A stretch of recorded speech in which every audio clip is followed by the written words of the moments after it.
Hello friends, welcome once again. आज का हमारा चैप्टर है फियर वर्सेस ग्रोथ। मैं आपसे एक पर्सनल रियलाइजेशन शेयर करना चाहती हूँ। लाइफ में कुछ मोमेंट्स ऐसे आते हैं जब हम बिल्कुल रेडी फील नहीं करते, पर वही मोमेंट्स हमारी ग्रोथ डिफाइन करते हैं। मेरी लाइफ में भी एक ऐसा ही फेज़ था। एक नया स्टेप लेना था। दिल कहता था ले लो, अच्छा है। दिमाग कहता था नहीं नहीं, फेल हो जाएगा। फेल हो गए तो क्या करेंगे। मैं वेट करती रही, सोचती रही, डिले करती रही, क्योंकि फ़ियर हमेशा एक लॉजिकल रीज़न के साथ होता है और उसका आंसर हमारे पास नहीं होता।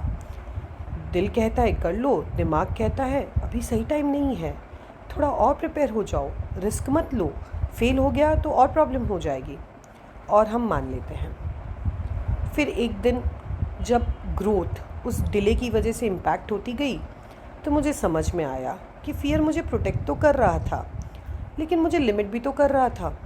अगर मैं सिर्फ सेफ सोच कर डिसीजन चॉइसेस लेती रहूँगी तो मेरी लाइफ भी वहीं रहेगी। और उस दिन मैंने एक छोटा सा स्टेप लिया।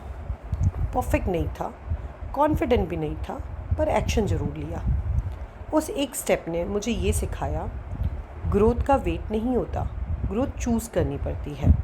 जब हम फियर के बाहर आते हैं तो कॉन्फिडेंस नेचुरली बिल्डअप होता है, सेल्फ ट्रस्ट डीपन होता है, नए अपॉर्चुनिटीज़ ओपन होती है, डिसीजन मेकिंग स्ट्रॉन्गर होती है, और सबसे इम्पॉर्टेंट, हम खुद को एक नए लेवल पर देखते हैं। फियर अक्सर फेलियर का साइन नहीं होता, कभी कभी वो सिर्फ इस बात का सिग्नल होता है कि आप कंफर्ट जोन के बाहर जा रहे हैं, और वही ग्रोथ का एरिया होता है। फियर को ख़त्म करना ज़रूरी नहीं, इम्पॉर्टेंट है उसके बावजूद चलना, उसको ध्यान में रखते हुए उसकी सीढ़ियों को चढ़ना। तो आज अपने आप से एक सवाल पूछिए, जो चीज़ मुझे रोक रही है, क्या वो सच में डेंजर है या बस अनफैमिलियरिटी है।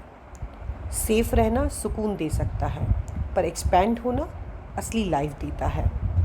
This is the inner compass. Pause, reflect, realign. Thank you.